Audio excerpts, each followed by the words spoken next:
40 ದಿನಗಳ ಕಾಲ ಬಿಡುವಿಲ್ಲದೆ ನಾಟಕಗಳನ್ನು ಮಾಡಿಸ್ತಾ ಇದ್ದಾರೆ. ಆಮೇಲೆ ಸಮಾಜ ಸೇವೆ ಮಾಡ್ತಾ ಇದ್ದಾರೆ. ಬಡ ವಿದ್ಯಾರ್ಥಿಗಳಿಗೆ ಶಿಕ್ಷಣಕ್ಕೆ ಸಂಬಂಧಪಟ್ಟಿರುವ ಸಹಾಯ ಮಾಡ್ತಾ ಇದ್ದಾರೆ. ನಾವು ನಮ್ಮಂಥವ್ರು ಇಲ್ಲೆಲ್ಲ ಕೂತ್ಕೊಂಡ್ರೆ ಮೇಡಮ್ ಅವರು ನಮ್ಮ ಥರ ಈ ಥರದವರು ಸೇವೆ ಮಾಡೋದು ಅದು ಸಾಧಾರಣ. ಆದರೆ ಈ ಥರ ಇರುವಂಥವರು ಇವತ್ತು ಸಮಾಜದಲ್ಲಿ ಸಮಾಜ ಸೇವೆ ಮಾಡಲು ಮುಂದೆ ಬರ್ತಾ ಇದ್ದಾರಲ್ಲ, ಇದಕ್ಕೆ ನಾವು ಪ್ರೋತ್ಸಾಹ ಕೊಡಲೇಬೇಕಂತೇಳಿ ಒಂದು ಕಳೆದ 4 ವರ್ಷದಿಂದ ಪರಿಚಯ ಆಗಿದ್ದ ಸ್ವಪ್ನ ಮೇಡಮ್ ಅವ್ರು ಏನೇ ಕೇಳೋ ನನ್ನ ಕೈಲಾಗಿರುವಂಥ ಸಹಕಾರವನ್ನು ನಾವು ನೀಡ್ತಾ ಇದ್ದೀವಿ. ಯಾಕೆಂದರೆ ಇವತ್ತು ಸಮಾಜದಲ್ಲಿರುವಂಥ ಏನಂತೀವಿ ಸಾಕಷ್ಟು ನೋವು, ಅವ್ರದ್ದೇ ಆದ ನೋವು ನಲಿವುಗಳಿಗೆ ಒಳಗಾಗಿರುವಂಥವರು ಸಮಾಜದ ಮುಖ್ಯ ವಾಹಿನಿಗೆ ಬಂದು ಒಂದು ಸೇವೆ ಮಾಡುವಂಥ ಕೆಲಸಕ್ಕೆ ಕೈಗೊಂಡಾಗ ನಾವು ಯಾಕೆ ಅವರಿಗೆ ಸಪೋರ್ಟ್ ಕೊಡಬಾರ್ದು ಅನ್ನೋ ನಿಟ್ಟಿನಲ್ಲಿ ಹೇಳಿದಾಗ ನಿಮ್ಮ ಮುಖ್ಯ ಉಪಾಧ್ಯಾಯರು ಕೂಡ ಅಷ್ಟೇ ಖುಷಿಯಿಂದ ಒಪ್ಕೊಂಡ್ರು. 2 ಸಂಸ್ಥೆಯನ್ನು ಕಟ್ಟಿ ನಾಟಕಗಳು ಮಾಡಿ ಜಾಗೃತಿಯನ್ನು ಮೂಡಿಸಿ ಆಮೇಲೆ ಇವತ್ತು ನಾಟಕ ಮತ್ತು ಕವಿಗಳ ಸಂಬಂಧಪಟ್ಟಿರುವಂಥ ಕವಿಗಳನ್ನು ಬೆಳೆಸುವಂಥ ಮತ್ತು ಸಾಹಿತ್ಯದ ಚಟುವಟಿಕೆಗಳನ್ನು ಬೆಳೆಸುವಂಥ ಕನ್ನಡ ನಾಡು ನುಡಿಗೆ ಸೇವೆಯನ್ನು ಕೊಡುವಂಥ ಇಡೀ ಕರ್ನಾಟಕದ ಜಿಲ್ಲೆಯಾದ್ಯಂತ ಪ್ರಚಾರ ಮಾಡಿ ಪೌರಾಣಿಕ ನಾಟಕಗಳನ್ನು ಮಾಡಿಸಿ 40 ದಿನಗಳ ಕಾಲ ಬಿಡುವಿಲ್ಲದೆ ಮೈಸೂರಿನಲ್ಲಿ ಹಗಲಿರುಳು ಶ್ರಮವಹಿಸಿ ನಾಟಕಗಳನ್ನು ಮಾಡಿಸುವಂಥ ಸ್ವಪ್ನ ಮೇಡಮ್ ಅವ್ರ ಜೊತೆಗಿರುವಂಥ ಮಹೇಶ್ವರಿ ಮೇಡಮ್ ಅವ್ರ ಜೊತೆಗಿರುವಂಥ ಜಾನ್ವಿ ಮೇಡಮ್ ಇಂಥವರಿಂದ ಈ ಪರಿಸರ ದಿನಾಚರಣೆ ಆಚರಣೆ ಮಾಡ್ತಿರೋದು ಬೆಂಗಳೂರಿನಲ್ಲಿ ಪ್ರಪ್ರಥಮ ಬಾರಿಗೆ, ಅದು ಸರ್ಕಾರಿ ಪ್ರಾಥಮಿಕ ಶಾಲೆ ಮತ್ತು BBMP ಪ್ರೌಢಶಾಲೆಯಿಂದ ಅನ್ನುವಂಥ ಹೆಮ್ಮೆ ನಮ್ಮ ನಿಮ್ಮದಾಗಿರಲಿ. ಜೋರ ಚಪ್ಪಳೆ ತಟ್ಟವರ ಮೂಲಕ ನಾವು ಅವರಿಗೆ ಹಾಗೆ ಇಂದಿನ ಈ ಕಾರ್ಯಕ್ರಮಕ್ಕೆ ಪಾಪ ರಾಯಚೂರಿಗೆ ಬಂದಿರೋರು ಜಾನ್ವಿ ಅವರು ಗೊಂಬೆಗಳ ಮಾತಾಡೋದ್ರ ಮೂಲಕ ಜಾನ್ವಿ ಅವರು ನಿನ್ನೆ ಟ್ರೈನ್ ಹತ್ತಿ ರಾಯಚೂರಿಗೆ ಬಂದಿದ್ದಾರೆ. ಆ ಜಾನ್ವಿ ಅವರಿಗೆ ನೀವು ಚಪ್ಪಳೆ ತಟ್ಟೋದ್ರ ಮೂಲಕ ಮಾಡೋಣ. ಇದು ಎಲ್ಲ ಶಿಕ್ಷಕ ವರ್ಗದವರು ಮತ್ತು ನಿಮ್ಮ ವಿದ್ಯಾರ್ಥಿಗಳು ಮುಖ್ಯವಾಗಿ ಇವತ್ತಿನ ಪರಿಸರ ದಿನಾಚರಣೆಗೆ ಸಂಬಂಧಪಟ್ಟಂತೆ ಉತ್ತಮವಾದ ಕಾರ್ಯಕ್ರಮ ನಿಮ್ಮ ಕಾಲೇಜಲ್ಲಿ ಸ್ಕೂಲಲ್ಲಿ ನಡೀತಾ ಇದೆ. ಈ ಕಾರ್ಯಕ್ರಮ ಅರ್ಥಪೂರ್ಣವಾಗಿರುತ್ತೆ, ಪ್ರತಿಯೊಂದನ್ನು ಕೂಡ ಗಮನಿಸಬೇಕಂತ ಹೇಳ್ತಾ ನಾನು ನಿಮಗೆ ಸ್ವಾಗತ ಭಾಷಣ ಮಾಡ್ತಿದ್ದೀನಿ. ಅವ್ರ ಕಾರ್ಯಕ್ರಮ ನಂತರ ಮತ್ತೆ ಪರಿಸರ ಕುರಿತು ಒಂದು ಹಾಡು ಹೇಳ್ತೀನಿ, ಒಂದು 5 ನಿಮಿಷ ಮಾತಾಡ್ತೇನೆ. ಈ ಸಮಾರಂಭದಲ್ಲಿ ಆಸೀನರಾಗಿರುವ ಸರ್ಕಾರಿ ಹಿರಿಯ ಪ್ರಾಥಮಿಕ ಪಾಠಶಾಲೆಯ ಮುಖ್ಯೋಪಾಧ್ಯಾಯರೇ ಹಾಗೂ ಈ ಪರಿಸರದ ವಿಶೇಷ ದಿನ ಏನಿದೆ ಆ ದಿನದ ಈ ಒಂದು ಸಮಾರಂಭಕ್ಕೆ ಆಗಮಿಸಿರ್ತಕ್ಕಂಥ ಎಲ್ಲ ಮುಖ್ಯ ಅತಿಥಿಗಳೇ,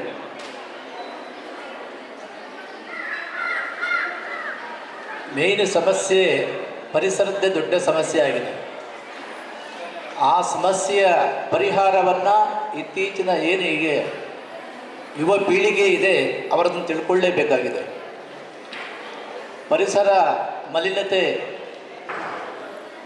ಕಾರಣಗಳು ಯಾವ್ಯಾವುದು, ನೇರವಾಗಿ ಯಾರು ಕಾರಣಕರ್ತರಾಗುತ್ತಾ ಇದ್ದಾರೆ, ಇಂಡೈರೆಕ್ಟಾಗಿ ಯಾರು ಕಾರಣಕರ್ತರಾಗ್ತಾ ಇದ್ದಾರೆ, ಅದನ್ನೆಲ್ಲರೂ ತಿಳ್ಕೊಳ್ಳೋದ್ರ ಮೂಲಕ ಯುವ ಪೀಳಿಗೆ ಏನು ವಿದ್ಯಾರ್ಥಿಗಳಿದ್ದೀರಿ ಅದೆಲ್ಲ ನೀವು ತಿಳ್ಕೋಬೇಕು, ತಿಳ್ಕೊಂಡು ತಿದ್ದುಕೊಂಡು ಸಮಾಜದೆಲ್ಲವನ್ನು ತಿದ್ದಬೇಕು.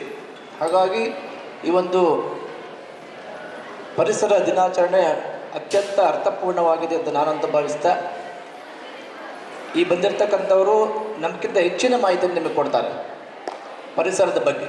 ಹಾಗಾಗಿ ಎಲ್ಲ ವಿದ್ಯಾರ್ಥಿಗಳು ನಿಶಬ್ದತೆಯಿಂದ ಕೂತ್ಕೊಂಡು ಅವರು ನೀಡ್ತಕ್ಕಂಥ ಸಲಹೆಗಳಾಗ್ಬೋದು, ವಿಷಯಗಳಾಗ್ಬೋದು, ಮಾರ್ಗದರ್ಶನ ಆಗ್ಬೋದು, ಎಲ್ಲದನ್ನೂ ಸಹ ಆಲಿಸಬೇಕು, ಪಡ್ಕೋಬೇಕು.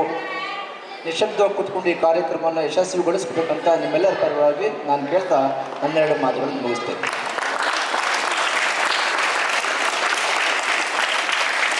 ಸುಂದರೇಶನ್ ಸರ್ ಮಾತನಾಡದೆ ಕೆಲಸ ಮಾಡಿ ತೋರಿಸುವಂಥ ಕಾಯಕವೇ ಕೈಲಾಸ ಅನ್ನುವ ರೀತಿಯಲ್ಲಿ ಪ್ರೌಢಶಾಲೆಯಲ್ಲಿ ತೊಡಗಿಸಿಕೊಂಡು ಇವತ್ತು 1000ಕ್ಕಿಂತ ಹೆಚ್ಚು ಮಕ್ಕಳು ಅಧ್ಯಯನ ಮಾಡುವಂಥ ಪ್ರೌಢಶಾಲೆಯಲ್ಲಿ ಅವರು ಜೊತೆ ಮಾತಾಡಿದ್ರೆ ಈ ಸಮಾಜದ, ಈ ದೇಶದ ಆಗುಹೋಗುಗಳ ಬಗ್ಗೆ ಚಿಂತನಾತ್ಮಕ ತತ್ವಗಳನ್ನು ಹೇಳ್ತಾರೆ. ಅಂತರೂ ಸ್ಟೇಜ್ ಮೇಲೆ ಹೆಚ್ಚು ಮಾತಾಡಲ್ಲ. ನಾನು ನುಡಿದಂತೆ ನಡೆಯಬೇಕು, ನಡೆದಂತೆ ನುಡಿಬೇಕು ಅನ್ನುವಂಥ ಸಿದ್ಧಾಂತದಲ್ಲಿರುವಂಥ ಸುಂದರೇಶನ್ ಸರ್ ಅವರು ಅವರ ಒಂದು ವ್ಯಕ್ತಿತ್ವ, ಅವರ ಕೆಲಸ ಕಾರ್ಯಗಳಿಗೆ ನೀವು ಜೋರಾಗಿ ಚಪ್ಪಳೆ ತಟ್ಟೋದ್ರ ಮೂಲಕ ಧನ್ಯವಾದಗಳು. ಇವತ್ತು ನೀವು ಸಾಧನೆ ಮಾಡೋ ಜೊತೆಗೆ ನಮ್ಮೊಂದಿಗೆ ಸಾಧನೆ ಮಾಡುತ್ತಾ, ನಾಟಕಗಳಲ್ಲಿ ಪಾತ್ರಗಳು ಮಾಡುತ್ತಾ, ಕವನಗಳನ್ನು ಬರೆಯುತ್ತಾ, ಕವನ ಹಾಡುಗಳನ್ನು ಹೇಳುತ್ತಾ ಇವತ್ತು ಸಮಾಜದಲ್ಲಿ ಸಾಕಷ್ಟು ವೇದಿಕೆ ಮೇಲೆ ಕಾರ್ಯಕ್ರಮಗಳನ್ನು ಕೊಡುತ್ತಾ ಬರ್ತಿದ್ದಾರೆ ಮಹೇಶ್ವರಿ ಪಟೇಲ್ ಅವರು. ಮಹೇಶ್ವರಿ ಪಟೇಲ್ ಅವರಿಗೆ ಮಾತನಾಡಲು ಅವಕಾಶ ಮಾಡಿಕೊಡೋಣ ನಿಮ್ಮ ಚಪ್ಪಡೆ ಮೂಲಕ.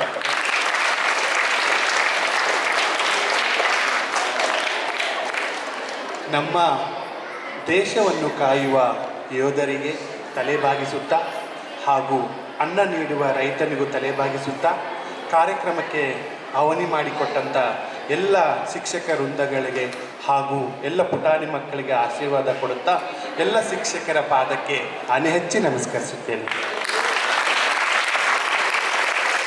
ಇಂದು ವಿಶ್ವ ಪರಿಸರದ ದಿನ. ನಾವು ಹೆಚ್ಚಾಗಿ ಮರದ ಬಗ್ಗೆ ಗಮನ ಕೊಡಬೇಕು, ಪರಿಸರ ಬೆಳೆಸಬೇಕು.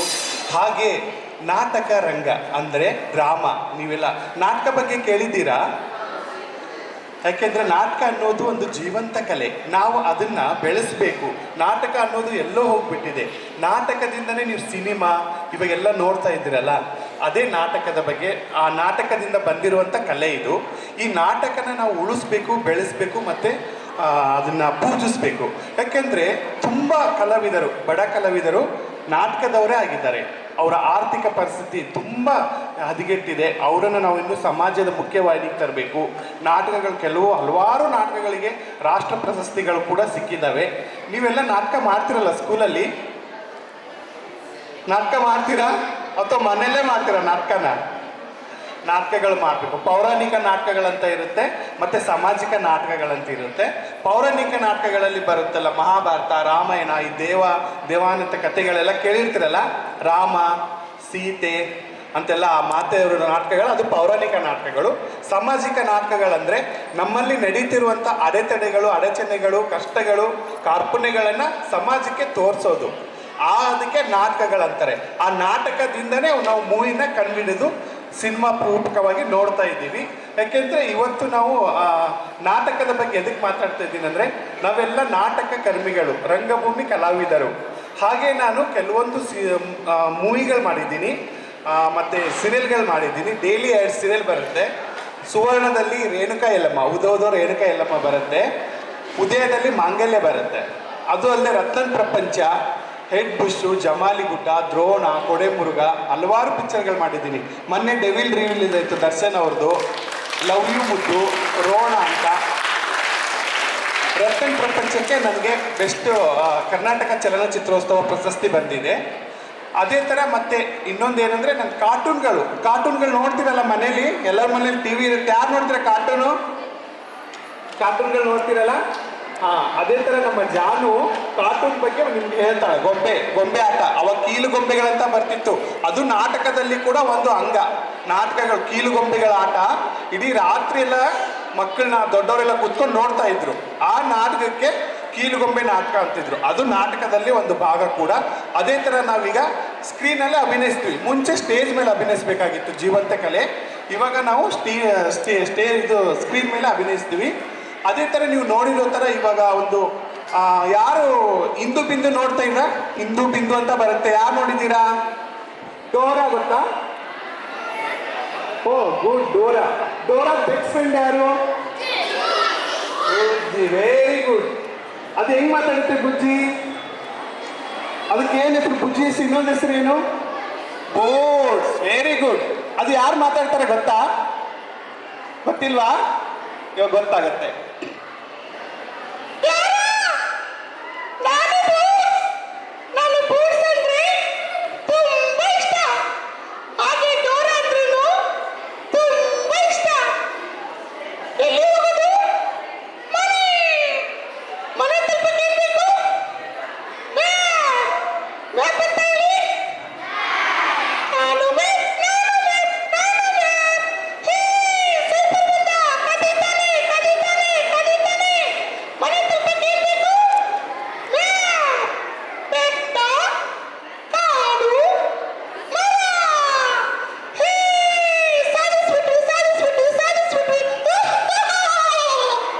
ಕೇಳಿಸ್ಕೊಂಡ್ವಾ?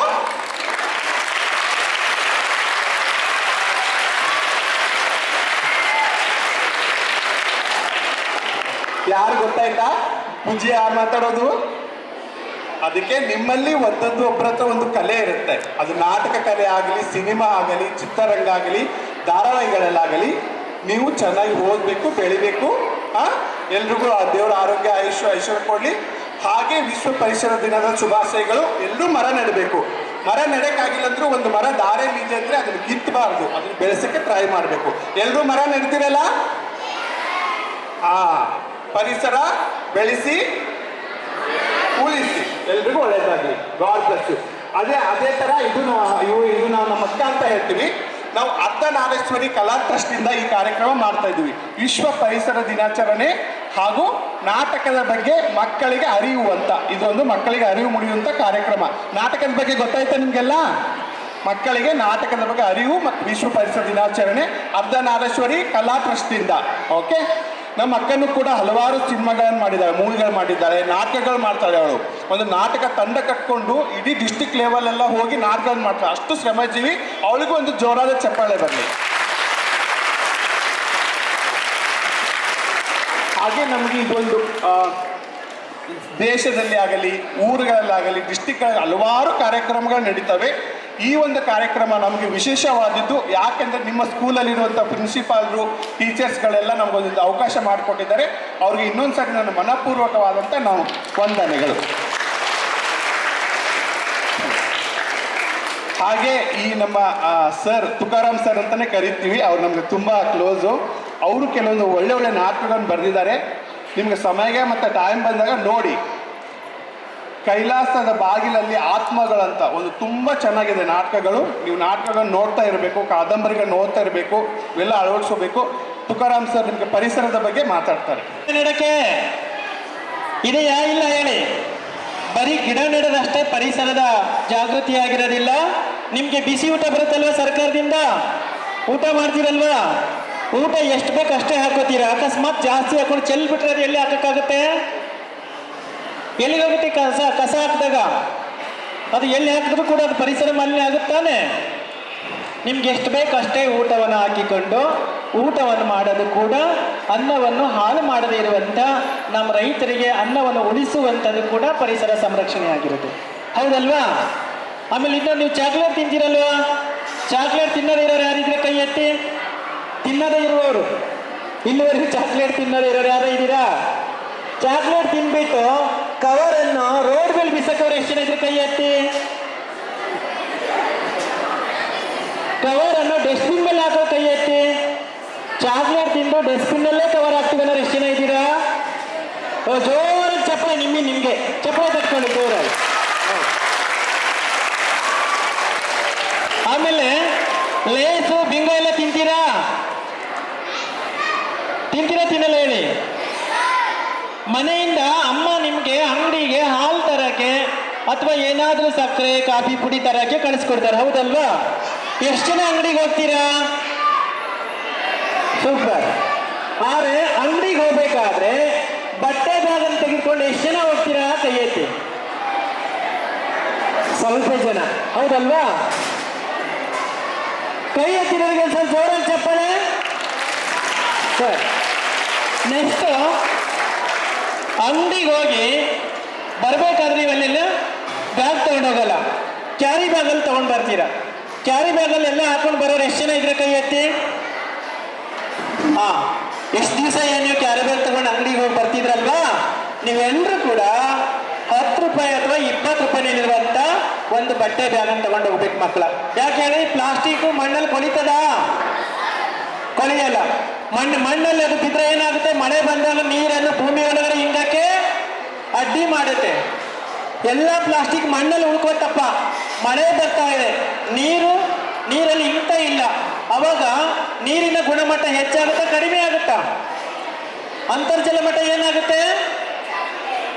ಕಡಿಮೆ ಆಗುತ್ತೆ. ಪ್ಲಾಸ್ಟಿಕ್ ಅನ್ನು ಬಳಸದೇ ಇದ್ರೆ ನಮಗೆ ಅಂತರ್ಜಲ ಮಟ್ಟ ಹೆಚ್ಚಾಗುತ್ತೆ, ಮಣ್ಣಿನ ಗುಣಮಟ್ಟ ಉಳಿಕೆ ಆಗುತ್ತೆ. ಹೌದಲ್ವಾ? ಇನ್ನು ನಿಮ್ಮ ಮನೆಗಳ ಮುಂದೆ ಎಷ್ಟು ಜನ ಪಾಟ್ಸ್ಗಳಲ್ಲಿ ಸಣ್ಣ ಸಣ್ಣ ಗಿಡಗಳನ್ನ ನೆಟ್ಟಿದ್ರೆ ಕೈ ಎತ್ತಿ. ಗಿಡಗಳು ಹಾಕಿದ್ರೆ ಸಣ್ಣದು. ಓಕೆ. ಆ ಗಿಡದ ಮೇಲೆ ಬರುವಂತ ಚಿಗುರು ಮತ್ತೆ ಹೂಗಳು ನೋಡಿದ್ರಾ? ಸರಿ. ಎಷ್ಟು ಜನ ಮಾಡಿದ್ರೆ ಕೈ ಎತ್ತಿ ಜೋರಾಗಿ. ನಿಮ್ಗೆ ಒಂದ್ಸಲ ಜೋರಾಗಿ ಚಪ್ಪಳೆ ತಟ್ಕೊಳ್ಳಿ.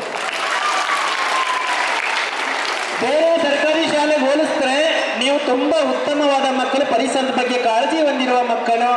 ಈ ಥರದ ಪರಿಸರ ಕಾಳಜಿಯನ್ನು ನಿಮ್ಮ ಶಿಕ್ಷಕರು ಕೂಡ ಅರಿವು ಮೂಡಿಸ್ತಾರೆ ಅಂತ ನಿಮ್ಮ ಮಾತಲ್ಲಿ ಗೊತ್ತಾಗ್ಬಿಡುತ್ತೆ. ನೋಡಿ ಮಕ್ಕಳ, ಮಳೆ ಬರ್ತಾ ಕಡಿಮೆ ಆಗ್ತಿದೆ. ಆಮೇಲೆ ಪ್ಲಾಸ್ಟಿಕ್ ಅನ್ನು ಬಳಕೆ ಹೆಚ್ಚಿಗಾಗ್ತಿದೆ, ಕೆಮಿಕಲ್ ಬಳಕೆ ಹೆಚ್ಚಿಗಾಗ್ತಿದೆ. ಬೆಂಗಳೂರು ನಗರದಲ್ಲಿರುವಂಥವ್ರು ನಾವು ಕ್ಯಾರಿ ಬ್ಯಾಗ್ಗಳನ್ನು ಹೆಚ್ಚೆ ಬಳಸೋದ್ರಿಂದ ಅದು ಮಣ್ಣಲ್ಲಿ ಕೊಳೆತು ಹೋಗದೇ ಇರುವಂಥದ್ದೊಂದು. ಆಮೇಲೆ ಹಬ್ಬಗಳು ಬರ್ತಾವಲ್ಲ, ದೀಪಾವಳಿ ಹಬ್ಬ ದಿವಸ ಎಷ್ಟು ಜನ ಪಟಾಕಿ ಹೊಡಿತೀರಾ? ಇಷ್ಟು ಜನ ಪಟಾಕಿ ಹೊಡಿತೀರಾ? ಪಟಾಕಿ ಹೊಡೆಯೋದ್ರಿಂದ ಏನಾಗುತ್ತೆ ನೋಡಿ, ಪಟಾಕಿ ಹೊಡೆಯೋದ್ರಿಂದ ಪರಿಸರ ಹಾಳಾಗುತ್ತೆ. ಆ ಪಟಾಕಿ ಡಮ್ ಅಂದಾಗ ಹೊಗೆ ಎಲ್ಲ ಗಾಳಿಯಲ್ಲಿ ಸೇರ್ಕೊಳ್ಳುತ್ತೆ. ಈಗಾಗಲೇ ನಮಗೆ ಬಸ್ಸು, ಎಷ್ಟು ಜನ ಬಸ್ಸಲ್ಲಿ ಓಡಾಡ್ತೀರಾ? ಬಸ್ಸು ಹೊಗೆ ಬಿಟ್ಕೊಂಡು ಹೋಗುತ್ತೋ ಸುಮ್ಮನೆ ಹೋಗುತ್ತೋ? ಆ ಬಸ್ಗಳ ಹೊಗೆನೇ ಬೆಂಗಳೂರಲ್ಲಿ ಸಹಿಸ್ಕೊಳಕ್ಕಾಗಲ್ಲ, ಇನ್ನು ಪಟಾಕಿ ಹೊಗೆ ಏನು ಸಹಿಸ್ಕೊಳಕ್ಕಾಗತ್ತಾ? ಅದಕ್ಕೆ ಇನ್ನು ಮುಂದೆ ನೀವು ಪ್ಲಾಸ್ಟಿಕ್ ಅನ್ನು ನಿಷೇಧಿಸುವುದೊಂದು, ಪಟಾಕಿ ಹೊಡೆಯೋದನ್ನು ನಿಲ್ಲಿಸಬೇಕು.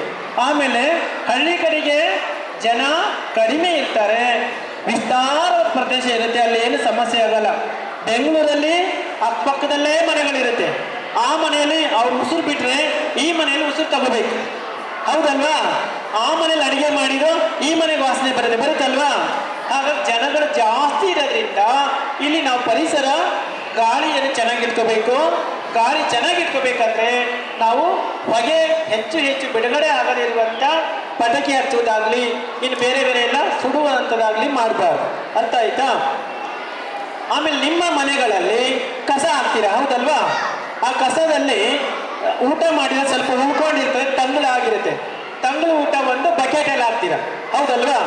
ನಿಮ್ಮ ಪೇಪರ್ಗಳು ವೇಸ್ಟ್ ಮಾಡಿ ಹಾಕ್ತಿರ್ತೀರಾ, ಅದನ್ನು ಕೂಡ ತಂಗಳು ಊಟ ಹಾಕಿರುವ ಬಾಕ್ಸಲ್ಲೇ ಹಾಕ್ತೀರಾ? ಯಾವುದ್ರಲ್ಲಿ ಹಾಕ್ತೀರಾ? ಒಣ ಕಸ ಸಪ್ರೇಟ್ ಮಾಡ್ತಿದ್ರಾ? ಒಣ ಕಸ ಎಷ್ಟು ಜನ ಸಪ್ರೇಟ್ ಮಾಡ್ತೀರಾ? ಕೈ ಎತ್ತಿ. ಎಲ್ಲರೂ ಒಣ ಕಸ ಸಪ್ರೇಟ್ ಮಾಡ್ತಾ ಇದ್ರಾ? Very good. ನೋಡಿ, ಹಸಿ ಕಸ ಸಪ್ರೇಟ್ ಮಾಡಿದಾಗ ಅದನ್ನು ತಿನ್ನಕ್ಕೆ ಹಸುಗಳು ಅಥವಾ ಹಂದಿ ಸಾಕಾಣಿಕೆ ಏನಾರ ಮಾಡಿದವರು ತಿಂದ್ಬಿಡ್ತಾರೆ. ಅದ್ರೊಳಗಡೆ ಪ್ಲಾಸ್ಟಿಕ್ ಹಾಕ್ಬಿಟ್ರೆ ಅಥವಾ ನಿಮ್ಗೆ ಗಾಜ್ ಏನಾರ ಮಿಕ್ಸ್ ಮಾಡಿಬಿಟ್ರೆ ಅಥವಾ ಗುಂಡು ಸೂಜಿ ಏನಾರ ಹಾಕ್ಬಿಟ್ರೆ ಅವ್ರು ತಿಂದ್ರೆ ಏನಾಗುತ್ತೆ ಹೇಳಿ? ಸತ್ತೋಗ್ತಾವ ತಾನೆ. ಇದು ನಾವು ಬೆಂಗಳೂರಲ್ಲಿ ಇರುವ ಮಕ್ಕಳುಗಳು ಮಾಡಬೇಕಾಗಿರುವ ನಿಜವಾದ ಪರಿಸರ ಪ್ರೇಮ ಅಂದರೆ ಇದು, ಹೌದಲ್ವಾ? ಇನ್ನು ಮುಂದೆ ನೀವು ಅಂಗಡಿಗಳಿಗೆ ಹೋಗ್ಬೇಕಾದ್ರೆ ಕವರ್ ತಗೊಂಡೋಗಿ, ಆಮೇಲೆ ಬ್ಯಾಗ್ ತಗೊಂಡೋಗಿ, ಪ್ಲಾಸ್ಟಿಕ್ ಕವರ್ ಬಳಸಬೇಡಿ, ಮನೆ ಮುಂದೆ ಗಿಡಗಳು ನೆಡಿ ಅಂತ ಹೇಳ್ತಾ ಒಂದೇ ಒಂದು ಸಣ್ಣ ಹಾಡಿದೆ, ಆ ಹಾಡು ನೀವು ನೆನೆಸ್ಕೊಳ್ಳೋಣ. ನೀವು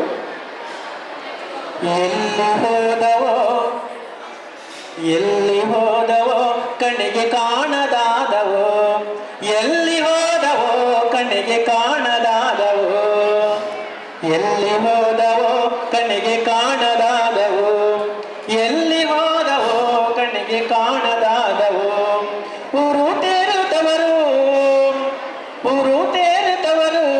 ಅಪ್ಪ ಅಮ್ಮ ಅಜ್ಜಿ ತಾತ, ಎಲ್ಲಿ ಹೋದವೋ ಕಣ್ಣಿಗೆ ಕಾಣದಾದವೋ, ಎಲ್ಲಿ ಹೋದವೋ ಕಣ್ಣಿಗೆ ಕಾಣದಾದವೋ, ಆ ಗಿಡ ಮರ ಬಳ್ಳಿ ಊರು ತೇರುತ್ತವರು ಎಲ್ಲ, ಎಲ್ಲಿ ಹೋದವೋ ಕಣ್ಣಿಗೆ ಕಾಣದಾದವು ಅಂತ ಗಿಡ ಮರ ಬಳ್ಳಿ ಊರು ತೇರುಗಳನ್ನು ಉಳಿಸ್ಕೋಬೇಕಾಗಿದೆ. ಬೆಂಗಳೂರಿಗೆ ವಲಸೆ ಬರದಂತೆ ತಡಿಬೇಕಾಗಿದೆ. ಊರಲ್ಲಿರುವಂಥ ಗಿಡ ಮರಗಳನ್ನು ನಾವು ರಕ್ಷಣೆ ಮಾಡಿ ನಮ್ಮ ಹಿಂದೆ ಇರುವಂಥ ಪ್ರಾಚೀನ ಕಾಲದಲ್ಲಿರುವಂಥ ಬಳ್ಳಿ ಗಿಡಗಳು, ಬೇರೆ ತಳಿ ಗಿಡಗಳನ್ನೆಲ್ಲ ಉಳಿಸ್ಕೊಳ್ಳೋ ಕೆಲಸ ಮಾಡಬೇಕಾಗುತ್ತೆ. ಇಂದಿನ ಮಕ್ಕಳೇ ಮುಂದಿನ ಬಹಳ ದೊಡ್ಡ ಪರಿಸರ ಪ್ರೇಮಿಗಳಾಗ್ತೀರಾ. ನಿಮ್ಗೆಲ್ಲರಿಗೂ ಸಾಲುಮರ ತಿಮ್ಮಕ್ಕ ಗೊತ್ತಾ? ಸಾಲುಮರ ತಿಮ್ಮಕ್ಕಿಗೆ ಮಕ್ಕಳು ಎಷ್ಟು ಜನ ಇದ್ರು ಗೊತ್ತಾ? ಮಕ್ಕಳಿದ್ರೆ ಅವರಿಗೆ, ಆದ್ರೆ ಅವರಿಗೆ 298 ಮಕ್ಕಳು ಜನ ಇದ್ದಾರೆ. ಎಷ್ಟು ಜನ ಮಕ್ಕಳು? ಯಾವ ಮಕ್ಕಳು? Super, very good. ಮರಗಳನ್ನು ನೆಟ್ಟಿರುವ ಸಾಲುಮರ ತಿಮ್ಮಕ್ಕ 200ಕ್ಕೂ ಹೆಚ್ಚು ಮರಗಳನ್ನು ಅವರ ಮದುವೆ ಆದ್ಮೇಲೆ ಅವಳ ಗಂಡ ಸಾಲುಮರ ತಿಮ್ಮಕ್ಕ ಅವರ ಯಜಮಾನ, ನಮ್ಮ ಮಕ್ಕಳಿಲ್ಲ, ಎಲ್ಲರೂ ಬಂಜೆ ಅಂತ ಮಾತಾಡ್ತಾರೆ. ಮದುವೆ ಆಗಿ 10 ವರ್ಷ ಆದ್ರೂ ಮಕ್ಕಳಾಗಿಲ್ಲ ಅಂತ ಹೇಳಿದಾಗ ಅವರಿಬ್ರು ಕೂತ್ಕೊಂಡು ಮಾತಾಡ್ತಾರೆ. ಆ ಕಾಲದಲ್ಲಿ ಎಷ್ಟು ವರ್ಷದ ಹಿಂದೆ? 50 ವರ್ಷದ ಹಿಂದೆ. ನೋಡಿ ನಮ್ಮ ಮಕ್ಕಳು ಇಲ್ವಲ್ಲ, ನಾವು ಗಿಡಗಳು ನೆಡೋಣ ಅಂತ. ಗಿಡಗಳು ನೆಡ್ಬೇಕಂದ್ರೆ ಅವ್ರಿಗೆ ಜಾಗ ಎಲ್ಲೂ ಇರಲಿಲ್ಲ. ಅದಕ್ಕೆ ಏನ್ ಮಾಡ್ತಾರೆ? ರಸ್ತೆ ಪಕ್ಕದಲ್ಲಿರುವ ಜಾಗದಲ್ಲೇ ಗಿಡಗಳು ನೆಡ್ಬೇಕಂತ ಯೋಚನೆ ಮಾಡ್ತಾರೆ. ಯಾವ ಗಿಡಗಳು ನೆಡಬೇಕು? ಇವಾಗೆಲ್ಲ ಸರ್ಕಾರದವ್ರು ಗಿಡ ಕೊಡ್ತಾರೆ, ಅವಾಗ ಗಿಡ ಕೊಡ್ತಿರ್ಲಿಲ್ಲ, ಅವಾಗಷ್ಟು ಜಾಗೃತಿ ಇರ್ಲಿಲ್ಲ. ಆಗ ಆಲದ ಮರದ ಕಡ್ಡಿಗಳು ತಂದು ನೆಡ್ತಾ ಇದ್ರೆ ಊರಿನ ಜನ ಎಲ್ಲ ನಗಾಡ್ತಾರೆ, ಅಯ್ಯೋ ಕಡ್ಡಿ ತಂದು ನೆಡ್ತಾ ಇದಾರೆ, ನೀವು ಗಿಡಗಳು ದೊಡ್ಡದಾಗತ್ತ, ಎಂತ ಹುಚ್ಚರಪ್ಪ ಇವರು ಅಂತ ಬಿಡ್ತಾರೆ. ಆದ್ರೆ ಗಿಡಗಳು ನೆಟ್ಟು ನೀರು ಸಿಗಲ್ಲ ಅವರಿಗೆ. ಸುಮಾರು ದೂರದಿಂದ ಬಾವಿಗಳಲ್ಲಿ ನೀರನ್ನು ತಲೆ ಮೇಲೆ ಹೊತ್ಕೊಂತ ನೀರು ಹಾಕಿದಾಗ ಗಿಡಗಳು 3 ತಿಂಗಳಾದ್ಮೇಲೆ ಗಿಡಗಳು ಚಿಗುರೊಡಕ್ಕೆ ಶುರು ಆಗುತ್ತೆ. ಅವಾಗ ತುಂಬಾ ಖುಷಿ ಆಗುತ್ತೆ. ಆಮೇಲೆ ಆ ಗಿಡಗಳು ಬೆಳೆದು ದೊಡ್ಡದಾಗುತ್ತೆ. ಅವ್ರ ಯಜಮಾನ ಬೇಗ ಮರಣ ಹೋಗ್ತಾರೆ. ಒಂದ್ಸಲ ಅರಣ್ಯ ಇಲಾಖೆಯನ್ನು ಬಂದ ಗಿಡಗಳು ನೋಡಿ ಖುಷಿಯಾಗಿ ಅವ್ರ ಮನೆಗೆ ಹೋಗಿ ಅವ್ರನ್ನ ಹುಡುಕಿ ಪೇಪರ್ ಟಿವಿಯಲ್ಲಿ ಬಂದು ಇವತ್ತು ಜಗತ್ತಿನ ಮಹಾಮಾತೆ, ಮರಗಳನ್ನೇ ತಾಯಿ ಎಂದು ತಿಳಿದಿರುವಂತಹ ಮಹಾಮಾತೆ ಸಾಲುಮರ ತಿಮ್ಮಕ್ಕಗೆ ಜೋರಾಗಿ ಚಪ್ಪಳೆ ತಟ್ಟದ ಮೂಲಕ ನಾವು ಧನ್ಯವಾದ ಹೇಳೋಣ. ನೀವು ಕೂಡ ಪ್ರತಿಯೊಬ್ಬರು ಸಾಲುಮರ ತಿಮ್ಮಕ್ಕನ ಹಾಗೆ ಗಿಡಗಳ ನಡೆಗಳ ಬಗ್ಗೆ, ಪರಿಸರದ ಬಗ್ಗೆ ಕಾಳಜಿ ವಹಿಸಬೇಕಂತ ಹೇಳ್ತಾ ನಾನು 2 ಮಾತು ಮುಗಿಸ್ತೇನೆ. ಧನ್ಯವಾದ. ಸ್ಕೂಲ್ ಮಕ್ಕಳು ಇದ್ದಾರೆ, ಬೇಗ ಹೊರಡುವ. ಇಲ್ಲ ಇಲ್ಲ, ಯಾರು ಚಪ್ಪಾಳೆನೇ ಹೊಡಿತಾ ಇಲ್ಲ. ಚಪ್ಪಾಳೆ ಹೊಡಿತಾ ಬೇಗ ಹೊರಗಡೆ ಬಂದ ಅಂತ ಇನ್ನು ಜೋರಾಗಿ ಚಪ್ಪಾಳೆ ಹೊಡಿತಾರೆ ಅವರು. ಯಾಕೆ ಸೌಂಡೇ ಕೇಳಿಸ್ತಾ ಇಲ್ಲ? ಸೌಂಡ್ ಕೇಳಿಸ್ತಾ ಅಲ್ವಾ? ನಿಧಾನ ಕೈಯಂಬು, ನಿಧಾನ ನಿಧಾನ. ಅಯ್ಯಯ್ಯ, ಎದುರು ಕಾಯ್ತಾರ? ಹೌದು. ಯಾರು ಎಲ್ಲನೇ ಇಲ್ಲ? ಓ ಹೌದಾ? ಏನೋ ಏನೋ ಏನೋ. ಯಾರು ಮಲಗಿಲ್ಲ. ಎಲ್ಲರಿಗೂ ನಮಸ್ಕಾರ ನಮಸ್ಕಾರ ನಮಸ್ಕಾರ. ಎಲ್ರು ಹೆಂಗಿದ್ದೀರಾ? ಚೆನ್ನಾಗಿದ್ದೀರಾ? ಎಲ್ರು ಚೆನ್ನಾಗಿದ್ದಾರೆ. ನೀನ್ ಹೇಗಿದ್ಯಾ? ನಾನ್ ತೊಂಗ ಹೆಂಗಿದ್ದೀನಿ ನೋಡಿ, ಹೀರೋ ತರ ಇದ್ದೀನಿ. ನಗ್ತಾರೆ. ಓ ನೀನ್ ಹೀರೋ ತರ ಇದ್ದೀನಿ ಅಂತ ಹೇಳಿದ್ರೆ ನಗ್ತಾರೆ. ಮತ್ತೆ ನೀನ್ ನೋಡಕ್ಕೆ ಜೋಕರ್ ತರನೇ ಇದೆ. ನಾನು ಜೋಕರ್. ಏನು? ಆಯ್ತು ಬಿಡು. ಇವತ್ತು ನಾವು ಇಲ್ಲಿ ಪರಿಸರ ಬಗ್ಗೆ ಅಧ್ಯಯನ ಮುಗಿಸ್ತಾ ಬಂದ್ವಿ. ಪರಿಸರ ಅಂದ್ರೆ ಏನು ಅಂತ ಬಿಟ್ಟು ಗೊತ್ತಾ ನಿಮಗೆ? ಗೊತ್ತು. ಏನ್ ಹೇಳು ಪರಿಸರ ಅಂದ್ರೆ? ಪರಿಸರ ಅಂದ್ರೆ ಏನು? ಏನು? ನಾನು ನೀನ್ ಕೇಳ್ತಾ ಇದ್ದ ಕೊಡೋ, ನಾನು ನಿನ್ಗೆ ಕೇಳ್ತಾ ಇರೋದು. ನೀನ್ ಹೇಳಿಲ್ಲ ಅಂದ್ರೆ ನಮ್ಮ ಮಕ್ಕಳು ಹೇಳ್ತಾರ ನೋಡಿ, ಎಲ್ಲರೂ ಹೇಳ್ತಾರೆ. ಪರಿಸರ ಅಂದ್ರೆ ನೀನ್ ಮಾತಾಡೋದು ನೋಡ್ಬಿಟ್ಟು ಎಲ್ಲ ನಗ್ತವ್ರೆ. ಏನಂತಾರೆ ನಿನ್ನ ಹತ್ರ ಏನು ಟ್ಯಾಲೆಂಟ್ ಇಲ್ಲ ಅಂತ ಅಂತಾರೆ. ನನ್ನ ಹತ್ರ ಟ್ಯಾಲೆಂಟ್ ಇದೆ. ನಾನು ಹೇಳಿದ್ದು ಟ್ಯಾಲೆಂಟ್, ಟಾಯ್ಲೆಟ್ ಏನೇ ಟಾಯ್ಲೆಟ್ ಇದೆ ಅಲ್ಲ. ಓಕೆ ಕೊಡು, ನಾನು ಹೇಳ್ತಾ ಇರೋದು ಪ್ರತಿಭೆ, ಕಲೆ. ಆಯ್ತಪ್ಪ, ನಿನ್ನ ಹತ್ರ ಯಾವ ಪ್ರತಿಭೆ ಇದೆ, ಯಾವ ಕಲೆ ಇದೆ? ನನ್ನ ಹತ್ರ ಎಲ್ಲ ಪ್ರತಿಭೆ ಇದೆ, ಎಲ್ಲ ಕಲೆ ಇದೆ. ಹೌದಾ? ನೀನ್ ಏನೇನೆಲ್ಲ ಮಾಡ್ತೀಯ? ನಾನು ಎಲ್ಲ ಮಾಡ್ತೀನಿ. ಎಲ್ಲ ಮಾಡ್ತೀಯ? ಯಾವ್ದಾದ್ರು ಒಂದು ಸಾಂಗ್ ಆಡ್ತೀಯ? ಏನೇ ಚೆನ್ನಾಗಿರೋದು ಆಡ್ತೀನಿ. ಚೆನ್ನಾಗಿರೋದಂತ ಸಾಂಗ್. ಓಕೆ ಆಡು. ಏನಾಟ ಗಡ್ಡೆ ಕೊನೆ ಹೋಗುತ್ತೆ, ಅಲ್ಲಾಡ್ತು ಅಲ್ಲಾಡ್ತು. ಈ ತರ ಎಲ್ಲ ನಿಮ್ ಸಾಂಗ್ ಏನಾದ್ರು ಆಡ್ದಾದ್ರೆ ಎಲ್ಲ ಮಕ್ಕಳು ಬಂದ್ಬಿಟ್ಟು ಹೊಡಿತೀರಲ್ಲ ನೀವು? ಹೊಡಿತೀರಾ? ನನ್ನ ಹೊಡಿತೀರಾ? ಯಾರು ಹೊಡಿತೀರಾ? ಏನೇ ಟೀಚರ್ ಎಲ್ಲಿದ್ದಾರೆ ಹೇಳಿ? ಟೀಚರ್ ಇವರೆಲ್ಲರೂ ಹೊಡಿತೀರಾ? ಆಯ್ತು, ಟೀಚರ್ ಎಲ್ಲರಿಗೂ ಹೊಡಿತಾರೆ. ಸೊ ಇದು ಬೇಡ ಕೊಡು, ಚೆನ್ನಾಗಿರೋ ಬಂದ ಸಾಂಗ್ ಆಡು. ನಮ್ಮ ಮಕ್ಕಳು ಎಲ್ಲರೂ ಆಡ್ತಾರೆ. ಏನೇ ಎಲ್ಲರೂ ಆಡ್ತೀರಾ? ಟ್ರೆಂಡಿಂಗ್ ಸಾಂಗ್ ಆಡೋಣ. ಯಾವ ಟ್ರೆಂಡಿಂಗ್ ಸಾಂಗ್ ಆಡೋಣ? ಆಡೋಣ. ಎಲ್ಲ ಫಿಲಮ್ ಸಾಂಗ್ ಏನಾ? ಎಲ್ಲರ ಹತ್ರ ಟ್ಯಾಲೆಂಟ್ ಇದೆ, ಎಲ್ಲರೂ ಆಡ್ತಾರೆ. ನಾಳೆ ಎಲ್ಲರೂ ಹೀರೋಯಿನ್ ಆಗ್ತಾರೆ. ಅದಲ್ಲ ಆಗ್ತೀರಾ? ಯಾರೆಲ್ಲ ಫಿಲಮಲ್ಲಿ ಆಕ್ಟಿಂಗ್ ಮಾಡ್ತೀರಾ? ಗೈತಿ ಎಲ್ಲರೂ ಆಕ್ಟಿಂಗ್ ಮಾಡ್ತೀರಾ? ಎಲ್ಲರೂ ಆಕ್ಟಿಂಗ್ ಮಾಡ್ತಾರೆ. ಡೈಲಿ ಆಕ್ಟಿಂಗ್ ಮಾಡ್ತಾರೆ. ಡೈಲಿ ಆಕ್ಟಿಂಗ್ ಮಾಡ್ತಾರಾ? ಡೈಲಿ ಆಕ್ಟಿಂಗ್ ಮಾಡ್ತಾರೆ. ಹೆಂಗೆ ಅಂದ್ರೆ ಇವಾಗ ಏನಾದ್ರು ಹೋಮ್ವರ್ಕ್ ಬರ್ಕೊಂಬಂದಿಲ್ಲ ಅಂದ್ರೆ ಟೀಚರ್ ಕೇಳ್ತಾರೆ, ಯಾಕೆ ಹೋಮ್ವರ್ಕ್ ಬರ್ಕೊಂಬಂದಿಲ್ಲ ಅಂದ್ರೆ, ಟೀಚರ್ ನನ್ನ ತಲೆನೋವು ಆಗ್ತಾ ಇತ್ತು, ಮನೇಲಿ ಕರೆಂಟ್ ಇರ್ಲಿಲ್ಲ, ಪೆನ್ ಇರ್ಲಿಲ್ಲ ಅಂತ ಡೈಲಿ ಆಕ್ಟಿಂಗ್ ಮಾಡ್ತಾರೆ. ಇದಲ್ಲ ಈಗ ಎಲ್ಲರೂ ಆಕ್ಟಿಂಗ್ ಮಾಡ್ತೀರಾ? ಎಲ್ಲರೂ ಆಕ್ಟಿಂಗ್ ಮಾಡ್ತಾರೆ. ನಿಮ್ಗೆ ಸಾಂಗ್ ಹೇಳಿ ಬಂದು. ಎಲ್ಲರೂ ನನ್ನ ಜೊತೆ ಆಡ್ತೀರಾ? ಹೂವಿನ ಗಾಢದಂತೆ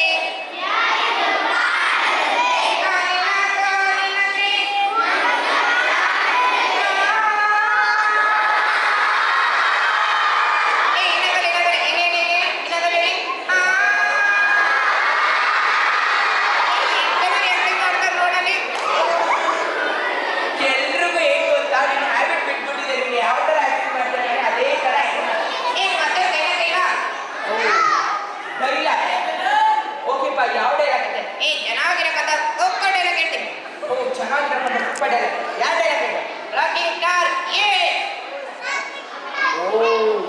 ಹುಷಾರು ಇಷ್ಟು ಆಯ್ತು ಹೇಳು. ತಂದೆ ತಲೆ ಕಡಿತಾನೆ, ತಾಯಿ ಏನ್ ಕಡಿತಾರೆ, ಏನು ಕೈ ಕಡಿತಾರೆ. ಗಾದರ್ ಗಾದರ್ ಇದಕ್ಕೆ ಹೊಡೆಯೋದು. ಈಗ ಬಂದ್ಬಿಟ್ಟು ಡೈಲಾಗ್ ಇನ್ನೂ ಚೇಂಜ್ ಮಾಡಿಲ್ಲ. ಈಗ ಬಂದ್ಬಿಟ್ಟು ಧ್ರುವ ಸರ್ಜಾ ಅವ್ರದ್ದು ಡೈಲಾಗೆ ಯಾವ್ದೇನಾ ಮತ್ತೆ ಅವ್ರದ್ದೇನೋ ಅಂತ ನನಗೆ ಕೇಳ್ತಾ ಇದೆಯಾ? ಆಯ್ತು ಕೊಡು, ನೀನು ತುಂಬಾ ಇಂಟೆಲಿಜೆಂಟ್ ಇದೆ ತಾನೆ. ನಾನು ನಿಮಗೆ ಕೆಲವೊಂದು ಪ್ರಶ್ನೆ ಕೇಳ್ತೀನಿ, ಆಯ್ತಾ? ಏನೇ ಹೇಳು ಕೇಳು. ಸೊ ಜಿ.ಕೆ ಕ್ವಶನ್ ಕೇಳ, ಏ ಇವ್ನಿಗೆ ಟಫ್ ಆಗಿರೋಂಥ ಕ್ವಶನ್ ಕೇಳೋಣ. ಏನೇ ವೈ ನಾಟ್, ಯಾವ್ದಾದ್ರು ಕೇಳಿ. ಆಯ್ತು. ದಾನಗಳಲ್ಲಿ ದೊಡ್ಡ ದಾನ ಯಾವ್ದು? ಈ ಸ್ಕೂಲ್ ಮೈದಾನ ನೋಡಿ ಎಷ್ಟು ದೊಡ್ಡದಾಗಿದೆ.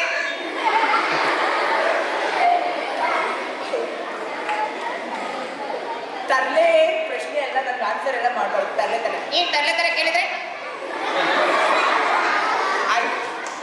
ಹಾಡು ಮರುಭೂಮಿಗೆ ಯಾವ್ದಾದ್ರು ಒಂದು ಉದಾಹರಣೆ ಕೊಡು. ಹಂಗಂದ್ರೆ ಇವಾಗ ಏನು ಬೆಳೆಯಲಾಗ್ತಾನೆ ಅಂತ ಭೂಮಿಗೆ ಯಾವ್ದಾದ್ರು ಒಂದು ಉದಾಹರಣೆ ಕೊಡು. ನನ್ನ ತಾತನ ತಲೆ ಮಾತ್ರ ಇದೆ, ಅಲ್ಲಿ ಏನು ಗೆಳೆಯಲ್ಲ. ಓಕೆ ಆಯ್ತು. ಇವಾಗ ಇಲ್ಲಿ ನೋಡಿ, ಇವಾಗ ಎಲ್ಲಾ ಕಡೆ ಹೋದ ಅಂತಂದ್ರೆ ಬೇರೆ ಬೇರೆ ಲ್ಯಾಂಗ್ವೇಜ್ ಎಲ್ಲಾನು ಟ್ರೈ ಮಾಡಬೇಕು. ನಿಮಗೆ ಕನ್ನಡ ಬಿಟ್ಟು ಯಾವ ಯಾವ ಲ್ಯಾಂಗ್ವೇಜ್ ಬರುತ್ತೆ? ಇಂಗ್ಲಿಷ್ ಬರುತ್ತೆ. ವಾವ್, ಇಂಗ್ಲಿಷ್ ಬರುತ್ತೆ. ನೀವೆಲ್ಲರೂ ಇಂಗ್ಲಿಷ್ ಬರ್ತಾ? ಆಯ್ತು. ಇಂಗ್ಲಿಷ್ ಅಲ್ಲಿ ಇವ್ರ ಹತ್ರ ಎಲ್ಲರೂ ಹತ್ರ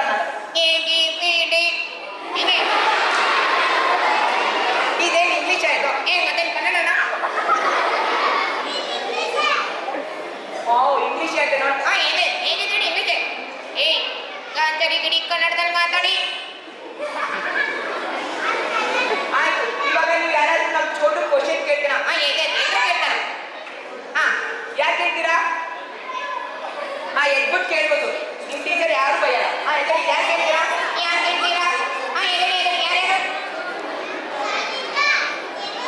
ಎದ್ಬಿಟ್ಟು ಕೇಳ್ಬೇಕು, ಅದನ್ನ ನಾನು ಕೇಳ್ಸಲ್ಲ.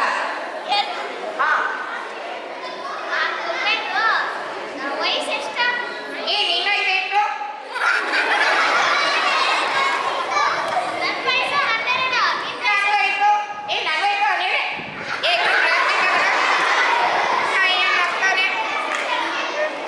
ನೆಕ್ಸ್ಟು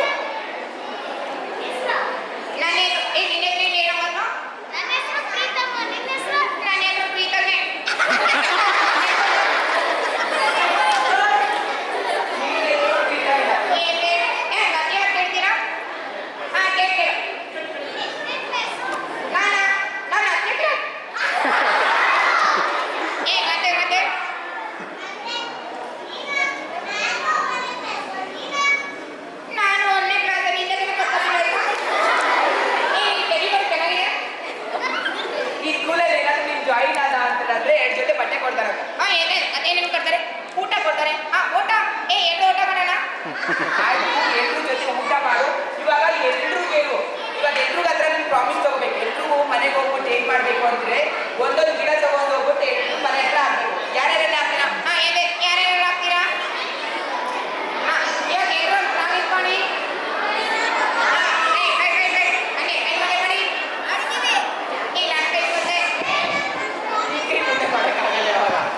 ಓಕೆ, ಎಲ್ರು ನಾನು ಇವತ್ತು ಪ್ರಾಮಿಸ್ ಮಾಡ್ತಾ ಇದ್ದೀನಿ. ನಾನು ಪ್ರಾಮಿಸ್ ಮಾಡ್ತಾ ಇದ್ದೀನಿ. ಒಂದೊಂದು ಗಿಡನ ನಮ್ಮ ಮನೆಗೆ ತಗೊಂಡೋಗ್ಬಿಟ್ಟು ನೆಡ್ತೀನಿ. ಆಮೇಲೆ ಎಲ್ಲರೂ ಸಿಗಿ ಒಂದೊಂದು ಚಾಕ್ಲೇಟ್ ಕೊಡ್ತೀನಿ ಆಯ್ತಾ? ಎಲ್ಲರೂ 10 ರೂಪಾಯಿ ತಗೊಂಡ್ಬನ್ನಿ. ಯಾಕೆ? ಚಾಕ್ಲೇಟ್ ತಗೊಳಕ್ಕೆ. ಆಯ್ತು. Thank you so much. ಇಷ್ಟೊತ್ತು ಮಾತಾಡಿದ್ದಕ್ಕೋಸ್ಕರ. ನನ್ನ ಹೆಸರು ಜಾನು, ನನ್ನ ಪಪ್ಪೆಟ್ ಹೆಸರು ಬಂದ್ಬಿಟ್ಟು ಚೋಟು. ಅವ್ರು ಹೇಳಿದ್ದಾನೆ. ಅವಾಗ ಹೇಳಿದ್ವಲ್ಲ. ಥ್ಯಾಂಕ್ ಯು ಸೊ ಮಚ್ ಎಲ್ಲರಿಗೂ. ಬಾಯ್. ಕಾಯಿನೇ ಹೇಳ್ತೇನ? ಆಯ್ತು. ಬಾಯ್. I miss you.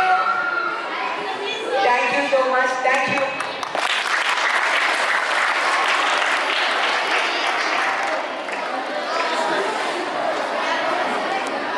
ನೀವು ಯಾರು ಕ್ಲಾಸ್ ಇದ್ರೆ ಅದೇ ಕ್ಲಾಸ್ ಅವನು. ನಿಮ್ಮ ಹೆಸರಲ್ಲಿ ಅದೇ ಅಲ್ಲ ಹೌದಲ್ವಾ? ಆಮೇಲೆ ಜಾನು ಹೇಳ್ತಲ್ಲ ಮನೆಗೆ ಹಾಸ್ಟೆಲ್ ಪಾಪು ಏನಂತ ಗಿಡಗಳೆಲ್ಲ ನೆಡೋದ್ರ ಬಗ್ಗೆ ಅಂತಲ್ಲ, ಹೌದಾನೆ? ಇದರಲ್ಲಿ ನೆಡೋದ್ರ ಬಗ್ಗೆ ಜಾನು ಅವರು ಬಹಳ ಒಳ್ಳೆಯ ಕಾರ್ಯಕ್ರಮ ನೀಡ್ತಾ ಇದ್ದಾರೆ. ಅದು ತುಂಬ ಸ್ಪೆಷಲ್ ಆಗಿರುವಂತಹ ಒಂದು ಕಲೆ. ಗೊಂಬೆಗಳ ಜೊತೆಗೆ ಮಾತಾಡಿ ಮಾಡುವಂಥದ್ದು ಕಷ್ಟಕರವಾದ ಕಲೆ ಕಲಿತು ಇವತ್ತು ನಿಮಗೆ ಮತ್ತೆ ನಮ್ಮ ಶಾಲೆಗೆ ಬಂದವರು ನಿಮಗೆ ಅರಿವು ಮೂಡಿಸಿದರೆ ಜೋರ ಚಪ್ಪಲೆ ತಟ್ಟದ ಮೂಲಕ ಸೊ ಒಂದೇ ಒಂದು ಮಾತು ಹೇಳ್ಬಿಟ್ಟು ಮುಗಿಸ್ಬಿಡ್ತಾ ಇದ್ರೆ ಹೇಳ್ಬೇಕೋ ಇಲ್ಲೋ ಅಂತ ಗೊತ್ತಿಲ್ಲ. ಸೊ ನಮ್ಮ ಲೈಫಲ್ಲಿ ನಾವು ಯಾವತ್ತೂ ಯಾರಿಲ್ಲ ಅಂತ ಬಿಟ್ಟು ಅನ್ಕೋತಿರ್ತಾನೆ, ನಮಗೋಸ್ಕರ ಯಾರಾದರೂ ಒಬ್ರು ಇದ್ದೇ ಇರ್ತಾರೆ, ನಮ್ಮ ಆತ್ಮದಲ್ಲಿ ಒಬ್ರು ಇದ್ದೇ ಇರ್ತಾರೆ. ನೀವು ನೋಡಿ ಯಾವಾಗಾದ್ರೂ ನೀವು ಮಾತಾಡಬೇಕು, ಯಾರಿಲ್ಲ ನಾನು ಮಾತಾಡೋಕ್ಕೆ ಅಂತ ಹೇಳ್ಬಿಟ್ಟು ನೀವು ಏನಾದರೂ ಯೋಚನೆ ಮಾಡಿದ್ರೆ ನಿಮ್ಮ ಮನಸ್ಸಲ್ಲಿ ನೀವು ಮಾತಾಡ್ಕೊಂಡ್ರೆ ರಿಪೀಟ್ ಆನ್ಸರ್ ಬಂದ್ಬಿಡುತ್ತೆ. ಏನಾದರೂ ನೀವು ಕೇಳ್ಕೊಂಡು ಅಂದರೆ ಕ್ವಶನ್ ಹೇಳ್ಬಿಡುತ್ತೆ. ಸೊ ನಮ್ಮ ಜಗತ್ತಲ್ಲಿ ನಾವು ಯಾರಿಲ್ಲ ಅಂತಂದ್ರೆ ನಮ್ಮದೇ ಆಗಿರೋಂಥ ಒಂದು ಜಗತ್ತು ಕ್ರಿಯೇಟ್ ಮಾಡ್ಕೊಂಡು ಯಾವ ಥರ ನಾವು ಮುಂದೆ ಹೊಡಿಬೇಕು ಅನ್ನೋದಕ್ಕೆ ಬೆಸ್ಟ್ ಉದಾಹರಣೆ ನನ್ನ ಗೊಂಬೆನೇ. ನನಗೂ ಯಾರಿಲ್ಲ, ನನ್ನ ಗೊಂಬೆಗೂ ಯಾರಿಲ್ಲ. ನಾನೇನು ಮಾತಾಡ್ತೀನಿ ಅದು ಅದೇ ಮಾತಾಡುತ್ತೆ. ಸೊ ಇದರಲ್ಲಿ ನಾನು ವರ್ಲ್ಡ್ ರೆಕಾರ್ಡ್ ಮಾಡಿದ್ದೀನಿ. ಇಡೀ ವರ್ಲ್ಡಲ್ಲೇ ಫಸ್ಟ್ ಟ್ರಾನ್ಸ್ಜೆಂಡರ್ ವೆಂಟ್ರೋಪಾಲಜಿಸ್ಟ್ ಅಂದರೆ ನಾನೇ. ಎಲ್ರಿಗೂ ಆದರೆ ನಿಮ್ಮ ಹತ್ರ ಒಂದೊಂದರ ಒಂದು ಕಲೆ ಇದ್ದೇ ಇರುತ್ತೆ. ಸೊ ಆ ಕಲೆ ನಾನು ಈಚೆ ಬರೋ ತಗೊಂಡ್ಬನ್ನಿ. ಮತ್ತೆ ನಾನು ಈ ಸ್ಕೂಲಿಗೆ ಬಂದೇ ಬರ್ತೀನಿ. ಏನಾದರೂ ಸ್ಪೆಷಲ್ ಆಗಿ ಏನಾದರೂ ಕಾರ್ಯಕ್ರಮ ಕೊಡ್ತೀನಿ. Thank you so much. ನಾನು ಲೇಟ್ ಆಗಿದೆ, ನಾನು ಹೊರಡ್ತೀನಿ. ಬಾಯ್.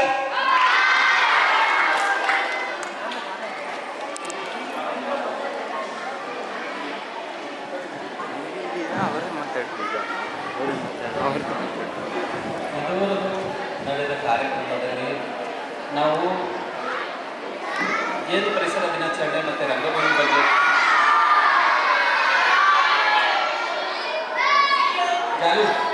ಜಾನು ನಾಳೆ ಪರಿಸರ ಬಗ್ಗೆ ಮತ್ತು ಏನೋ ನಾಟಕದ ಬಗ್ಗೆ ನಾವು ಅರಿವು ಮೂಡಿಸಬೇಕು ಅಂತ ಕಾರ್ಯಕ್ರಮ ಮಾಡಿಕೊಂಡಿದ್ವಿ. ಆ ಸಂದರ್ಭದಲ್ಲಿ ನಾವು ಈ ಕಾರ್ಯವನ್ನು ಪ್ರೊಫೆಸರು ಮತ್ತು ವೆಂಕಟೇಶ್ ಮೂರ್ತಿ ಸರ್ ಜೊತೆ ಮಾತಾಡುವಾಗ ಅವರು ಅವಕಾಶ ಮಾಡಿಕೊಟ್ರು. ಹಲೋ, 3-4 ನಿಮಿಷ ಮುಗಿಸ್ತೀವಿ ಕಾರ್ಯಕ್ರಮನ ಅಂತ ನಾವು ಆಯ್ಕೆ ಮಾಡ್ಕೊಂಡಾಗ ಸರ್ ಇಬ್ಬರು ಸೇರಿ ಪರ್ಮಿಷನ್ ಕೊಟ್ಟರು. ಆದರೆ ನಾವು ಯಾಕೆ ಸ್ಕೂಲ್ನ ಆಯ್ಕೆ ಮಾಡ್ಕೊಂಡಿದ್ದೀವಿ ಅಂದರೆ ಇತ್ತೀಚಿನ ದಿನಗಳಲ್ಲಿ ರಂಗಭೂಮಿ ಬಗ್ಗೆ ಮಕ್ಕಳುಗಳಿಗೆ ಗೊತ್ತಾಗ್ತಿಲ್ಲ. ನಾವು ಪೌರಾಣಿಕ ನಾಟಕ, ಸಾಮಾಜಿಕ ನಾಟಕ ಮತ್ತು ಐತಿಹಾಸಿಕ ನಾಟಕಗಳು ಅಂತ ಮಾಡ್ತಾವ್ರೆ. ಈಗ ಏನಿದ್ರು ಜಾಸ್ತಿ ಏನು ನೋಡ್ತೀರಿ? ಟಿವಿ ನೋಡ್ತೀರಿ. ಟಿವಿಲಿ ಯಾವ್ಯಾವ ಚಾನಲ್ ಗೊತ್ತಿಲ್ಲ ಎಲ್ಲ ಹೇಳ್ತೀರಿ. ನಾಟಕ ನೋಡಿ ಏನಾದ್ರು ಕೇಳಿದ್ರೆ ಹೇಳ್ತೀರಾ? ಗೊತ್ತಿದೆಯಾ ನಾಟಕದ ಬಗ್ಗೆ ಯಾರಾದ್ರು? ಪೌರಾಣಿಕ ನಾಟಕ ಅಂದ್ರೆ ಏನು ಗೊತ್ತಾ ಇಲ್ವಾ? ಸಾಮಾಜಿಕ ನಾಟಕ ಮಾಡಿದ್ರೆ ಯಾರನ್ನ? ಐತಿಹಾಸಿಕ ನಾಟಕ ಅಂದ್ರೆ ಗೊತ್ತಾ? ಇಲ್ಲ. ಇದನ್ನ ಈ ರಂಗಭೂಮಿಲಿ ನಮಗೂ ಇದೊಂದು ಭಾಗವಾಗಿದೆ. ಏನು ನಾವು ನಾಟಕ ಮಾಡ್ತೀವಿ, ನಾಟಕದ ಮುಖಾಂತರ ಮಕ್ಕಳುಗಳು ಸ್ಕೂಲ್ನ ಸೆಲೆಕ್ಟ್ ಮಾಡಿ ಈಗ ನಾವು ಪ್ರತಿ ಸ್ಕೂಲಲ್ಲಿ ಪ್ರೋಗ್ರಾಮ್ಗಳು ಮಾಡಬೇಕು ಅಂತ ಹೊರಟಿದ್ದೀವಿ. ನಾಟಕದ ಬಗ್ಗೆ ಅರಿವು ಮೂಡಿಸೋ ಕಾರ್ಯಕ್ರಮ ಅಂದರೆ ನಾಟಕದ ಬಗ್ಗೆ ತಿಳಿಸ್ಕೊಡೋದು ಕಾರ್ಯಕ್ರಮ ನಾವು ಎಲ್ಲ ಸ್ಕೂಲಲ್ಲೂ ಅಂದ್ಕೊಳ್ತಾ ಇದ್ವಿ. ಪೌರಾಣಿಕ ನಾಟಕ ಅಂದರೆ ಏನು ದೇವತೆಗಳದೆಲ್ಲ ಏನು ನಾಟಕಗಳು ಮಾಡ್ತೀವಿ ಅದನ್ನು ಪೌರಾಣಿಕ ನಾಟಕ ಅಂತ ಕರಿತೀವಿ ನಾವು. ಸಾಮಾಜಿಕ ನಾಟಕ ಅಂದರೆ ಮಾಮೂಲಿ ನ್ಯಾಚುರಲ್. ಈಗ ನೀವು ಜನರಲ್ ಆಗಿ ನಾವು ಮಾತಾಡೋದೇ ಅದನ್ನು ನಾಟಕದ ಮುಖಾಂತರ ಮಾಡ್ತೀವಿ, ಕಾಮಿಡಿ ನಾಟಕಗಳು ಮಾಡ್ತೀವಿ, ಅದನ್ನು ಸಾಮಾಜಿಕ ನಾಟಕ ಮಾಡ್ತೀವಿ. ಐತಿಹಾಸಿಕ ನಾಟಕಗಳು ಅಂದರೆ ಈ ಭಕ್ತರು ನಾಟಕಗಳು ಅಂತ ಈ ಅಂಬಿಗರ ಚೌಡೆ ಅಂತ ಮತ್ತು ನಿಮಗೆ ಪಾಠಗಳೆಲ್ಲ ಇರಬೇಕು. ದಾಸರುಗಳದ್ದು ಕಥೆಗಳು ಓದಿದ್ದೀರಿ ಮತ್ತು ಗುರುಗಳ ಕಥೆಗಳು ಓದಿದ್ದೀರಿ, ಅವೆಲ್ಲ ಐತಿಹಾಸಿಕ ನಾಟಕ ಅಂತ ಬರ್ತದೆ. ಇದನ್ನು ನಾವು ಸಾಮಾಜಿಕ, ಐತಿಹಾಸಿಕ, ಪೌರಾಣಿಕ ಅಂತ ಡಿವೈಡ್ ಮಾಡ್ತೀವಿ. ಇದರಲ್ಲಿ ನಮ್ಮ ಈಗ ಎಷ್ಟು ಜನ ಇವತ್ತಂದ್ರೆ ಮುಂದೆ ಒಂದು ದಿವಸ ರಂಗಭೂಮಿಗೆ ಬರ್ಬೋದು ಮತ್ತು ಸಿನಿಮಾ ಸೀರಿಯಲಲ್ಲಿ ಚಾನ್ಸ್ ಸಿಗ್ಬೋದು. ಅವಾಗ ನಿಮ್ಗೆ ಅರ್ಥ ಆಗುತ್ತೆ ಏನು ಇದರಲ್ಲಿ ಭಾಗಗಳಿರೋದ್ರಿಂದ. ಅದ್ರ ಜೊತೆಗೆ ನಾವೇನು ಪೌರಾಣಿಕ ನಾಟಕ ಅಂತ ಒಂದಿಷ್ಟು ತಂಡಗಳು ಮಾಡ್ಕೊಂಡಿದ್ದೀವಿ. ಆ ಪೌರಾಣಿಕದಲ್ಲಿ ಇವಾಗ ಏನು ದೇವ್ರ ಪಾತ್ರಗಳು ಮಾಡ್ತಾರೆ ಅವಾಗೆಲ್ಲ ಸೆಲೆಕ್ಟ್ ಮಾಡಿ ಅವ್ರನ್ನ ಪೌರಾಣಿಕ ತಂಡ ಅಂತ ಕರಿತೀವಿ. ಸಾಮಾಜಿಕ ನಾಟಕಗಳನ್ನ ಸಾಮಾಜಿಕ ಅಂತ ಕರಿತೀವಿ. ಮತ್ತು ಐತಿಹಾಸಿಕ ಭಕ್ತ ನಾಟಕಗಳು ಮಾಡೋದನ್ನ ಐತಿಹಾಸಿಕ ನಾಟಕದವರು ಅಂತ ನಾವು ಗುರುತಿಸ್ತೀವಿ. ಇದರಲ್ಲಿ ಪೌರಾಣಿಕ ನಾಟಕ ಮತ್ತು ಐತಿಹಾಸಿಕ ನಾಟಕ ಯಾವೇ ಆದರೂ ವೃತ್ತಿ ರಂಗಭೂಮಿ ಮತ್ತು ಹವ್ಯಾಸಿ ರಂಗ ಅಂತ ಮಾಡ್ಕೊಂಡಿದ್ದೀವಿ. ಹವ್ಯಾಸಿ ರಂಗ ಅಂದರೆ ಈಗ ನಿಮ್ಮದೇ ಪಾಠಗಳ ಥರ ಇರುತ್ತೆ. ಇದೇನಿದೆ ಅಂದರೆ ವೃತ್ತಿ ರಂಗಭೂಮಿ ಅಂದರೆ ವೃತ್ತಿ ರಂಗ ಅಂದರೆ ಏನು? ಈಗ ನೀವು ಯಾವಾಗಲೂ ಸ್ಕೂಲ್ಗೆ ಹೋಗ್ತಾ ಇರೋದು, ಸ್ಟೂಡೆಂಟ್ ಸ್ಕೂಲ್ ಅಂತೀರಲ್ಲ, ಅದೇ ಯಾವಾಗೂ ನಾಟಕ ಬರೀ ನಾಟಕದಲ್ಲೇ ಇರೋರನ್ನ ಉತ್ತರ ಕನ್ನಡಕ್ಕೆ ಜಾಸ್ತಿ ಇದ್ದಾರೆ. ನಮ್ಮ ಈ ಕಡೆ ಕನ್ನಡದಲ್ಲಿ ಕಡಿಮೆ ವೃತ್ತಿರಂಗದವರು, ಉತ್ತರ ಕನ್ನಡ ತುಂಬ ಇದ್ದಾರೆ. ಅವ್ರು ಬರೀ ನಾಟಕದಲ್ಲಿ ಅವ್ರ ಜೀವನನೇ ನಾಟಕ. ಇದ್ದಾರೆ ಅವ್ರನ್ನ ವೃತ್ತಿ ರಂಗಭೂಮಿ ಕಲಾವಿದರು ಅಂತ ನಾವು ಕರೀತೀವಿ. ಹವ್ಯಾಸಿ ರಂಗಭೂಮಿ ಕಲಾವಿದರು ಅಂದರೆ ಈಗ ನಾವು ಇವತ್ತು ನನಗೆ ನಾಟಕ ಮಾಡಬೇಕಂತ ಆಸೆ ಇತ್ತು. ಈಗ ನೀವು ಸ್ಕೂಲ್ ಡೇ ಪ್ರೋಗ್ರಾಮ್ಗಳು ಮಾಡ್ತೀರಾ, ಒಂದು ದಿವಸ ಮಾಡ್ಕೊಂಡು ಕೊಟ್ಬಿಡ್ತೀರಾ. ಇದನ್ನು ನಾವು ಹವ್ಯಾಸಿ ಕಲಾವಿದರು ಅಂತ ಗುರುತಿಸ್ತೀವಿ. ಇವೆರಡು ಒಟ್ಟುಗೂಡಿಸಿದಾಗ ರಂಗಭೂಮಿ ಕಲಾವಿದರು ಅಂತ ನಾವು ಒಳಗಡೆ ತಗೋತೀವಿ. ಹವ್ಯಾಸಿ ಕಲಾವಿದರು ಮತ್ತು ವೃತ್ತಿರಂಗ ಕಲಾವಿದರು ಇಬ್ಬರೂ ಸೇರಿ ನಾವು ಒಟ್ಟಿಗೆ ಸೇರಿಸಿದಾಗ ರಂಗಭೂಮಿ ಕಲಾವಿದರು ಅಂತ ನಾವು ಎರಡನ್ನೂ ಒಟ್ಟುಗೂಡಿಸ್ಕೊತೀವಿ. ಇದು ರಂಗಭೂಮಿ ಬಗ್ಗೆ ನೀವು ಈ ಎಲ್ಲರೂ ತಿಳ್ಕೊಂಡು ಹೋಗ್ಬೇಕು. ಈಗ ನೀವು ಜಾಸ್ತಿ ಏನು ಆಗಿದ್ರೆ ಅಂದರೆ ಟಿ ವಿ, ಮೊಬೈಲ್ ಇವೆರಡರಲ್ಲಿ ನೀವೆಲ್ಲ ಏನು ಕೇಳೋದು ಹೇಳ್ತೀರಾ. ಈಗ ರಂಗಭೂಮಿ ಬಗ್ಗೆ ಏನು ಕೇಳೋದು ಗೊತ್ತಿಲ್ಲ. ಒಂದು ಮುಂದಿನ ದಿನಗಳಲ್ಲಿ ನಾವು ಇದೊಂದೇ ದಿವಸ ಕಾರ್ಯಕ್ರಮ ಮಾಡಿಸ್ತಿರಲ್ಲ, ನೆಕ್ಸ್ಟು ನಾವು ಕಾರ್ಯಕ್ರಮ ಮಾಡೋಲ್ಲ, ಈ ಡ್ರಾಮಾನೇ ಮಾಡಬೇಕು ಅಂತ ಸರ್ ಹತ್ರ ರಿಕ್ವೆಸ್ಟ್ ಮಾಡ್ಕೊಳ್ತೀವಿ. ಅವರು ನೆಕ್ಸ್ಟು ನಾವು ಕಾರ್ಯಕ್ರಮ ನವೆಂಬರ್ ಅಷ್ಟರಲ್ಲಿ ಇನ್ನೂ ಒಂದು ಕಾರ್ಯಕ್ರಮ ಮಾಡ್ತೀವಿ. ಅವಾಗ ಡ್ರಾಮಾನೇ ನಾವು ಇಲ್ಲಿ ಮುಂದೆ ಡ್ರಾಮಾ ಮಾಡಿ ತೋರಿಸ್ತೀವಿ. ಇದೆಲ್ಲ ಇನ್ನು ಅಂತಂತೂ ನಾವೆಲ್ಲ ಸ್ಕೂಲ್ ಸೆಲೆಕ್ಟ್ ಮಾಡಿಕೊಂಡು ಇದು ರಂಗಭೂಮಿ ಬಗ್ಗೆ ಅರಿವು ಮೂಡಿಸೋ ಕಾರ್ಯಕ್ರಮ ಅಂತ ಮಾಡ್ತಾ ಇದ್ದೀವಿ. ಹಾಗಾಗಿ ಇವತ್ತು ಒಳ್ಳೆ ದಿನ ಆಯಿತು, ವಿಶ್ವ ರಂಗಭೂಮಿ ದಿನಾಚರಣೆ ಆಯಿತು. ಎರಡು ಕಾರ್ಯಕ್ರಮ ಒಟ್ಟಿಗೆ ಸೇರಲ್ಲ ಅಂದಾಗ ಸಾರ್ ನಮ್ಗೆ ಅವಕಾಶ ಮಾಡಿಕೊಟ್ರು. ಇವತ್ತು ಅವಕಾಶ ಮಾಡಿಕೊಟ್ಟಂಥ ಸಾರಿಗೆ ತುಂಬ ಹೃದಯದ ಧನ್ಯವಾದಗಳು. ಈ ಸ್ಕೂಲಿನ ಉಪನ್ಯಾಸ ಎಲ್ಲ ಉಪಾಧ್ಯಕ್ಷರಿಗೂ ಎಲ್ಲ ಟೀಚರ್ಸ್ಗೂ ನನ್ನ ತುಂಬ ಹೃದಯದ ಧನ್ಯವಾದಗಳು. ನಿಮ್ಮ ಸಹಕಾರ ಯಾವಾಗ ಹಂಗೆಯಲ್ಲಿ ಅದರಲ್ಲಿ ನೀವು ಇಷ್ಟೊಂದು ಶಾಂತಿಯಿಂದ ಕೂತ್ಕೊಂಡು ಕೇಳಿದ್ದೀರಿ. ನಿಮಗೂ ನನ್ನ ಕಡೆಯಿಂದ ತುಂಬ ಹೃದಯದ ಧನ್ಯವಾದಗಳು. ನಿಮ್ಗೆಲ್ಲರೂ ಒಳ್ಳೆಯದಾಗಲಿ, ಒಳ್ಳೆ ವಿದ್ಯಾವಂತರಾಗಲಿ. ಆದರೆ ಒಂದು ವಿಚಾರ ಮರಿಬೇಡ್ರಿ, ಏನೇ ಆದರೂ ಅಪ್ಪ ಅಮ್ಮ ತಿರೋಕೊಂಡು ಹೇಳ್ಬೇಡ್ರಿ. ಮೊದಲನೇ ದೇವರೇ ತಾಯಿ ತಂದೆ ಅವ್ರ ಮಾತಿಗೆ ಗೌರವ ಕೊಡಿ, ಪ್ರೀತಿಯಿಂದ ಕಂಡ್ರಿ. ಅವ್ರು ಏನೇ ಒಂದು ಬೈದು ಕೊಡೋದು ಅವ್ರು ನಿಮ್ಗೆ ಒಳ್ಳೆಯದು ಕೊಟ್ಟಿದ್ದಾರೆ, ಹೇಳ್ಬೇಡ್ರಿ. ಅವ್ರ ವಿರುದ್ಧ ಮಾತಾಡ್ಬಿಟ್ರಿ. ಮೊದಲನೇ ತಾಯಿ ತಂದೆನೇ ದೇವರು, ಎರಡನೇವರು ನಮ್ಮ ಪಾಠಕಸ್ಥರಲ್ಲೂ, ಅವರು ಮೂರನೇವರು ಕಣ್ಣು ಕಂಡಿರೋದು ಆಯಿತಾ. ಮುಂದೆನೇ ಪೂಜಿಸಬೇಕಾಗಿರೋದು ತಾಯಿ ತಂದೆ, ಎರಡನೇದು ಗುರು. ನಾವು ಯಾರು ವಿದ್ಯಾಕರಿಸ್ತಾರೆ ಆ ಗುರುಗಳು. ಅವ್ರಿಗೆ ಎಲ್ಲರೂ ಒಳ್ಳೆಯದಾಗಲಿ ಅಂತ ನಾಟಕದ ಡೈಲಾಗ್ ಹೇಳಿದ್ರು ಮಕ್ಕಳ. ಒಂದೇ ಒಂದು ಡೈಲಾಗ್ ನಾನು ಕೈಲಾಸ ಬೈದಿನ ಸಂಬಂಧಪಟ್ಟಿದ್ದು ಒಂದು ಡೈಲಾಗ್ ಹೇಳ್ತೀನಿ, ಸರಿನಾ? ಮಕ್ಕಳು ಗೇಮ್ ಆಡಿ ಇದಕ್ಕೆ ಮರಣ ಅವ್ರ ಅಮ್ಮ ಬೇಡ ಅಂತ ಹೊಡೆದಿರ್ತಾರೆ. ಹೊಡೆದಿದ್ದಕ್ಕೆ ಮಗು ಮರಣವಪ್ಪಿ ಕೈಲಾಸಕ್ಕೆ ಬರುತ್ತೆ. ಶಿವ ಪರೀಕ್ಷೆ ಮಾಡ್ತಾರೆ. ಶಿವನ ಬದಲಾಗಿ ಪಾರ್ವತಿ ಪರೀಕ್ಷೆ ಮಾಡ್ತಾರೆ. ಆಗ ಇಲ್ಲಿ 4 ಜನ ಮಕ್ಕಳಿದ್ದಾರೆ ಅನ್ಕೊಂಡಿರ್ತೀವಿ. ನೋಡು ಮಗು, ಈಗ ಇಷ್ಟೊಂದು ಮುಟ್ಟಾಗಿದೆಯಾ? ಯಾಕೆ ಮರಣ ಅಂತ ಹೇಳು. ನಮ್ಮ ಅಮ್ಮ ನನಗೆ ಯಾವಾಗಲೂ ಓದ್ಕೋ ಬರ್ಕೋ ಅಂತ ಹೇಳ್ತಿದ್ರು. ನಾನು ಗೇಮ್ ಆಡ್ತಿದ್ದೆ. ಗೇಮ್ ಮಾಡೋದಕ್ಕೆ ಹೊಡೆದು ಬಿಟ್ರು. ಹೊಡೆದಿದ್ದೆ ಅಲ್ಲ, ಓದು ಬರೀ ಅಂತ ಹೇಳಿ ತಪ್ಪ ನಿಮಗೆ. ಓದು ಬರೆದು ಉನ್ನತ ಸ್ಥಾನಕ್ಕೆ ಹೋಗಂತ ತಂದೆ ತಾಯಿ ಹೇಳ್ತಾರೆ. ಇಷ್ಟಿಗೆ ಮರಣ ಒಪ್ಪದ. ಪಾರ್ವತಿ ಶಿವನಿಗೆ ಹೇಳ್ತಾರೆ, ಸ್ವಾಮಿ ಭೂಲೋಕದಲ್ಲಿ ಏನು ನಡೀತಾ ಇದೆ? ಮಕ್ಕಳು, ಚಿಕ್ಕ ಮಕ್ಕಳು ಮರಣ ಒಪ್ಪಿ ಕೈಲಾಸಕ್ಕೆ ಬರ್ತಾ ಇದ್ದಾರೆ. ಶಿಕ್ಷಣದಲ್ಲಿ ಏನು ಬದಲಾವಣೆ ಆಗ್ತಿದೆ? ಯಾವ ಶಿಕ್ಷಣ, ಯಾವ ಪಾಠ, ಯಾವ ಪ್ರವಚನ ಗೊತ್ತಾಗ್ತಾ ಇಲ್ಲ. ನೋಡಿ, ಈ ಹಳೆ ಮಕ್ಕಳುಗಳು 1-2 ಮಕ್ಕಳು ಇಟ್ಕೊಂಡಿರುವ ತಂದೆ ತಾಯಿಗಳು, ಮಕ್ಕಳೇ ಜೀವ ಎಂದು ಬದುಕಿರುವ ತಂದೆ ತಾಯಿಗಳು, ಇರುವಂಥ ಮಕ್ಕಳು ಕಳೆದೋಗ್ಬಿಡ್ತಾರೆ. ಆ ಮಕ್ಕಳು ಹೇಗೆ ಬದುಕ್ತಾರೆ ಸ್ವಾಮಿ? ಆಮೇಲೆ ಹೇಳ್ತಾರೆ, ಇನ್ನೊಂದು ಮಗು ಇರ್ತಾರೆ, ನೀನು ಯಾಕೆ ಹುಡುಗಿ ಮರಣ ಒಪ್ಪಿದೀಯ ಅಂತ. ನಾನು ಸ್ಕೂಲ್ಗೆ ಹೋಗ್ಬೇಕಾದ್ರೆ ಒಬ್ಬ ಹುಡುಗ ಹಿಂದೆ ಬಂದು ನನಗೆ ರೇಗಿಸ್ತಿದ್ದ. ಆಮೇಲೆ ನನ್ನ ಹೆಸರೆಲ್ಲ ತುಂಬ ಬಂದಲ್ಲಿ ಹಾಳು ಮಾಡಿಬಿಟ್ಟ. ನನ್ನ ಮರ್ಯಾದೆ ಹಾಳಾಗುತ್ತೆ ಅಂದ್ಬಿಟ್ಟು ನಾನು ಮರಣ ಒಪ್ಪಿದೆ. ಸ್ವಾಮಿ, ಭೂಲೋಕದಲ್ಲಿ ಪ್ರೀತಿಯವರು, ಪ್ರೇಮೆಯವರು, ಕಾಮಯವರು ಅದು ಒಂದು ಗೊತ್ತಾಗ್ತಿಲ್ಲ. ಶಿವ ಹೇಳ್ತಾರೆ, ಹೌದು ದೇವಿ, ಭೂಲೋಕದಲ್ಲಿ ಮೀಸೆ ಚಿಗುರಿಗಿಂತ ಮುಂಚೆ ಪ್ರೀತಿ ಪ್ರೇಮ ಅಂತ ಇದ್ದಾರೆ. ಎಲ್ಲ ಹಾಳಾದ ಚಲನಚಿತ್ರದ ಮೋಹಕ್ಕೆ ಒಳಗಾಗಿರುವ ಈ ಯುವಕರು ಇನ್ನು ಬೆಳಿಬೇಕಾದ್ರೆ 3 ವಯಸ್ಸಿನಲ್ಲಿ ಪ್ರೀತಿ ಪ್ರೇಮ ಮೋಹ ವಲಯದಲ್ಲಿ ಯೋಚನೆ ಮಾಡ್ತಾ ಇದ್ದಾರೆ. ದೇವಿ, ನೀವು ಮುಂದೆ ಏನಾದರೂ ಹೇಳಿ. ನೋಡಿ ಮಕ್ಕಳ, ನೀವು ಭೂಲೋಕದಲ್ಲಿ ವಿದ್ಯಾಭ್ಯಾಸ ಪಡ್ಕೊಂಡು ಯಾವುದ್ರ ಬಗ್ಗೆ ಚಿಂತೆ ಮಾಡದೆ ಮಗಳನ್ನು ಬಳಸದೆ ಚೆನ್ನಾಗಿರಿ ಅಂತ ಹೇಳಿ ನಾಟಕ ಡೈಲಾಗ್ ಮಾಡ್ತಾರೆ. ಇಲ್ಲಿಗೆ ಈ ನಾಟಕ ಯೂಟ್ಯೂಬಲ್ಲಿ ಸಿಗುತ್ತೆ, ನೀವು ನೋಡ್ಬೋದು. ಮೇಡಮ್ ಅವ್ರ ನಾಟಕಗಳು ಯೂಟ್ಯೂಬಲ್ಲಿ ಸಿಗುತ್ತೆ. ಆಮೇಲೆ ಅವ್ರ ನಾಟಕಗಳು ಕೂಡ ಯೂಟ್ಯೂಬಲ್ಲಿ ಸಿಗುತ್ತೆ. ನಾಟಕ ನಮ್ಮನ್ನು ಹಲವು ರೀತಿಯಲ್ಲಿ ನೋಡಿ, ಕ್ಷಣದಲ್ಲೇ ಹತ್ಬಿಟ್ರು, ಕ್ಷಣದಲ್ಲೇ ನಗುತ್ತೆ, ಕ್ಷಣದಲ್ಲೇ ಕೋಪ ಬರುತ್ತೆ. ಇದೆಲ್ಲ ನಾಟಕ ಈ ವಿಶ್ವ ಪರಿಸರ ದಿನಾಚರಣೆ ಪ್ರಯುಕ್ತವಾಗಿ ನಾಟಕಗಳ ಮೂಲಕ ಕೂಡ ನಾವು ಪರಿಸರ ಸಂರಕ್ಷಣೆ ಮಾಡಬಹುದು ಅಂತ ಹೇಳ್ತಾ ಇಂದಿನ ಈ ಕಾರ್ಯಕ್ರಮಕ್ಕೆ ಅವಕಾಶ ಮಾಡಿಕೊಟ್ಟಿರುವಂಥ ನಮ್ಮ ವೆಂಕಟೇಶ್ ಮೂರ್ತಿ ಸರ್ ಅವರಿಗೆ ತುಂಬ ಹೃದಯ ಧನ್ಯವಾದಗಳನ್ನು ಸಲ್ಲಿಸಿದೆ. ಹಾಗೆ ಮುಖ್ಯವಾಗಿ ಅರ್ಧನಾರೀಶ್ವರಿ ಕಲಾಭಿವೃದ್ಧಿ ಟ್ರಸ್ಟಿನ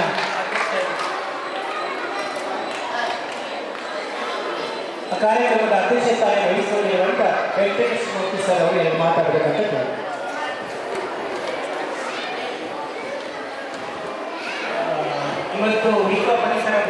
ಪ್ರತಿ ವರ್ಷ ಜೂನ್ 5ನೇ ತಾರೀಕು ಆಚರಣೆ ಮಾಡ್ತೀವಿ. ಪರಿಸರ ಅಂದ್ರೆ ಏನು ಯಾರಾದ್ರೂ ಹೇಳ್ತೀರಾ? ಯಾರಾದ್ರೂ ಒಬ್ರು ನಿಂತ್ಕೊಂಡು ಹೇಳ್ಬೋದು ಪರಿಸರ ಅಂದ್ರೆ ಏನು ಅಂತ ಹೇಳ್ತೀರಾ? ಯಾರಾದ್ರೂ ದೊಡ್ಡ ಮಕ್ಕಳು ಆಗ್ಬೋದು, ಚಿಕ್ಕ ಮಕ್ಕಳು ಆಗ್ಬೋದು, ಯಾರಾದ್ರೂ ಹೇಳಿ. ಓಕೆ, ನಾವು ಒಂದು ಜೀವಿ ಬದುಕಬೇಕಾದ್ರೆ ಏನಿರ್ಬೇಕು? ಎಲ್ಲಿಂದ ಯಾರಾದ್ರೂ ಒಬ್ರು ಏನಿರ್ಬೇಕು ಗೊತ್ತಿಲ್ಲ. ಒಬ್ಬ ಎತ್ತಿಟ್ಕೊಂಡೆ ನೋಡೋಣ ದಯವಾಗಿ. ಇದು ಬೇಸಿಕ್ ಕ್ವಶನ್. ಇದಕ್ಕೆ ಆನ್ಸರ್ ಗೊತ್ತಿಲ್ಲ ಅಂದ್ರೆ ಹಿಂಗೆ ಯಾರಾದ್ರೂ ನಿಂತ್ಕೊಂಡು ಹೇಳಪ್ಪ. ಆಕ್ಸಿಜನ್.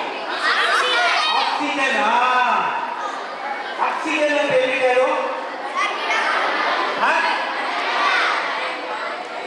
ಯಾರಾದ್ರೂ ತಗೊಂಬಂದು ತೋರ್ಸಪ್ಪ, 1 kg ಇದ್ರೆ ತಗೊಂಡು ಕೊಡಿ ನನಗೆ. ಆಕ್ಸಿಜನ್ ಎಲ್ಲಿದೆ ತೋರಿಸಿ.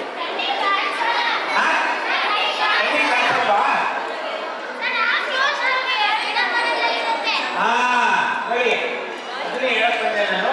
ಒಂದು ಜೀವಿ ಬದುಕಬೇಕಾದ್ರೆ ಶುದ್ಧ ಗಾಳಿ, ನೀವೇನು ಹೇಳಿದ್ರಿ, ಆಕ್ಸಿಜನ್, ನೀರು, ಬೆಳಕು. ಬೆಳಕಿದ್ರೆ ತಾನೇ ಆಹಾರ. ಗೊತ್ತಲ್ವ ನಿಮ್ಗೆ ಆಹಾರ ಹೆಂಗೆ ಉತ್ಪತ್ತಿ ಆಗುತ್ತೆ ಅಂತ? ಆಹಾರ ಉತ್ಪತ್ತಿ ಬೇಕಾಗಿರೋದು ಏನೇನು ಫಾರ್ಮುಲಾ ಗೊತ್ತಾ ನಿಮ್ಗೆ? ಗೊತ್ತಿಲ್ಲ ನಿಮ್ಗೆ?